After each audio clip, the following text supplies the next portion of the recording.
ಬಿಸಿ ಬಿಸಿ ಅನ್ನಕ್ಕೆ ತುಪ್ಪದ ಜೊತೆ ಈ ತಂಬುಳಿ ಹಾಕ್ಕೊಂಡು ತಿನ್ಲಿಕ್ಕೆ ತುಂಬ ಚೆನ್ನಾಗಿರುತ್ತೆ. ನುಗ್ಗೆ ಸೊಪ್ಪಲ್ಲಿ ಎಲ್ಲ ಥರದ ಪೋಷಕಾಂಶಗಳು ಇರೋದ್ರಿಂದ ಈ ಥರ ತಂಬುಳಿ, ಸಾರು, ಗೊಜ್ಜು, ಸಾಂಬಾರು ಎಲ್ಲ ಥರನೂ ಟ್ರೈ ಮಾಡಬಹುದು. ಇವತ್ತು ನಾನು ನುಗ್ಗೆ ಸೊಪ್ಪಿನಿಂದ ತಂಬುಳಿ ಮಾಡ್ತಾ ಇದ್ದೀನಿ. ಅದಕ್ಕೆ ಏನೇನು ಬೇಕು ಅಂತ ಹೇಳ್ತೀನಿ. ಮೊಸರು ಬೇಕು, ತೆಂಗಿನ ತುರಿ, ಸಾಸಿವೆ, ಜೀರಿಗೆ, ಕಾಳುಮೆಣಸು, ಒಣಮೆಣಸು. ಇದು ಸುರುಳಿ ಕುಡಿ. ನುಗ್ಗೆ ಸೊಪ್ಪು ಸ್ವಲ್ಪ ಕಹಿ ಬರುತ್ತಲ್ವ, ಹಾಗಾಗಿ ಸುರುಳಿ ಕುಡಿ ಸೇರಿಸಿ ಮಾಡ್ತಾಯಿದ್ದೀನಿ. ಒಂದು 4 ಸೇರಿಸ್ತಿದ್ದೀನಿ. ಇಲ್ಲ ಅಂದರೆ ಬರೀ ನುಗ್ಗೆ ಸೊಪ್ಪಲ್ಲೂ ಮಾಡಬಹುದು. ನಾನು ಅದು ಹಾಕಿದ್ರೆ ಟೇಸ್ಟ್ ಚೆನ್ನಾಗಾಗುತ್ತೆ ಅಂಥೇಳಿ ಹಾಕ್ತಾಯಿದ್ದೀನಿ. ಹೇಗೆ ಮಾಡೋದು ಅಂತ ತೋರಿಸ್ತೀನಿ.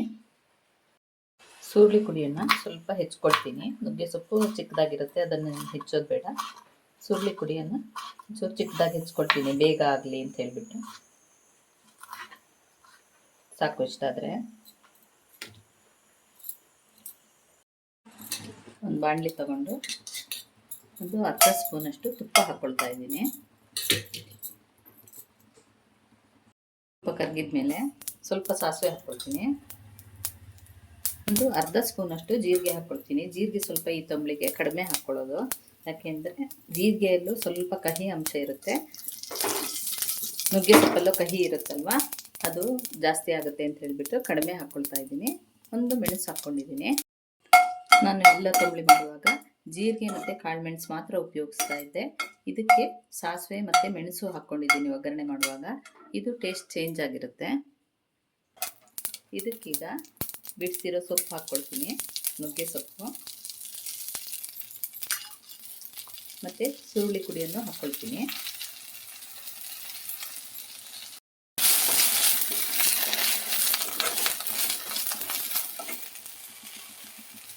ಕಾಳುಮೆಣಸು ಹಾಕ್ಕೊಳ್ತೀನಿ. ಚೆನ್ನಾಗಿ ಫ್ರೈ ಮಾಡಬೇಕು. ಎಲ್ಲ ತಂಬುಳಿಗೆ ಮಾಡೋ ಹಾಗೆಯೇ ಚೆನ್ನಾಗಿ ಫ್ರೈ ಮಾಡ್ಕೊಳ್ಬೇಕು. ತುಂಬ ಒಳ್ಳೆಯದಲ್ವ ನುಗ್ಗೆ ಸೊಪ್ಪು. ಹಿಂದೆ ಕ್ಯಾಲ್ಸಿಯಂ ಅಂಶ ಸಿಕ್ಕಲಿ ಅಂತ ಹೇಳ್ಬಿಟ್ಟು ನುಗ್ಗೆ ಸೊಪ್ಪಿನಿಂದ ತಂಬುಳಿ, ಸಾರು, ಸಾಂಬಾರು ಎಲ್ಲ ಮಾಡಿ ತಿಂತಾಯಿದ್ರು. ತಿಂಗಳಲ್ಲಿ 1-2 ದಿನ ಆದರೂ ತಿಂತಾಯಿದ್ರು. ಈಗ ನಾವು ಸಿಕ್ಕೋದಿಲ್ಲ ಅಂಥೇಳಿ ಮಾಡೋದೇ ಇಲ್ಲ. ಸಿಕ್ಕಿದಾಗ ಎಲ್ಲರೂ ತಂಬುಳಿ, ಚಟ್ನಿ, ಸಾಂಬಾರು ಎಲ್ಲ ಮಾಡ್ಬೋದು. ಮಾಡಿ ನೋಡಿ, ಆರೋಗ್ಯಕ್ಕೆ ಒಳ್ಳೆಯದು.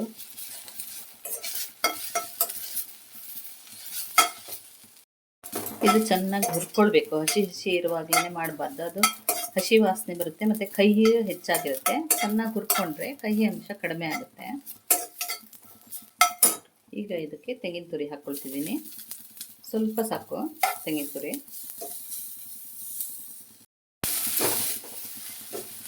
ತೆಂಗಿನ ತುರಿ ಹಾಕಿ 1-2 ಸುತ್ತು ಹುರಿದು ಸ್ಟವ್ ಆಫ್ ಮಾಡ್ಕೊಳ್ತೀನಿ.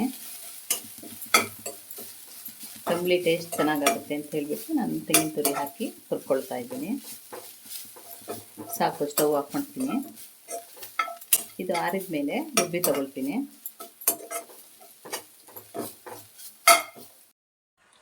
ಇದು ತಣ್ಣಗಾಗಿದೆ, ರುಬ್ಕೊಳ್ತೀನಿ.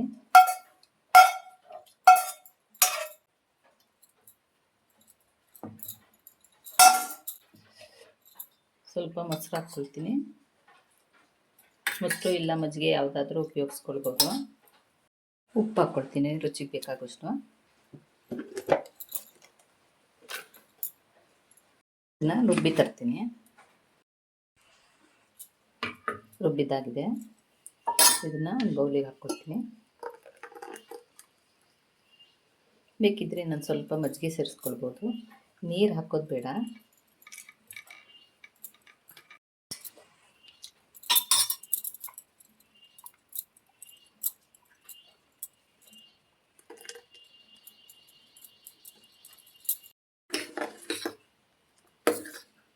ಇದಕ್ಕೊಂದು ಒಗ್ಗರಣೆ ಮಾಡ್ತೀನಿ. ಒಂದು ಬಾಣಲಿ ತಗೊಂಡು ತುಪ್ಪ ಹಾಕ್ಕೊಳ್ತೀನಿ.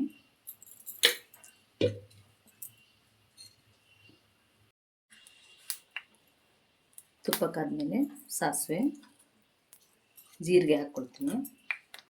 ಮೆಣಸು ಹಾಕ್ಕೊಳ್ತೀನಿ.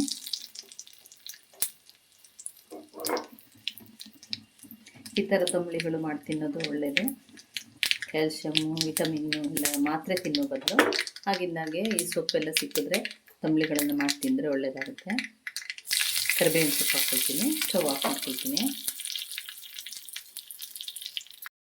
ಒಗ್ಗರಣೆ ಹಾಕ್ಕೊಳ್ತೀನಿ.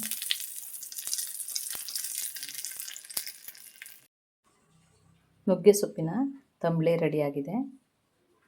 ತುಂಬ ಈಸಿಯಾಗಿ ಹೇಗೆ ಮಾಡೋದು ಅಂತ ತೋರಿಸಿದ್ದೀನಿ. ಈ ವಿಡಿಯೋ ನಿಮಗೆ ಇಷ್ಟ ಆದಲ್ಲಿ ಲೈಕು, ಶೇರು, ಕಮೆಂಟ್ಗಳನ್ನು ಮಾಡಿ.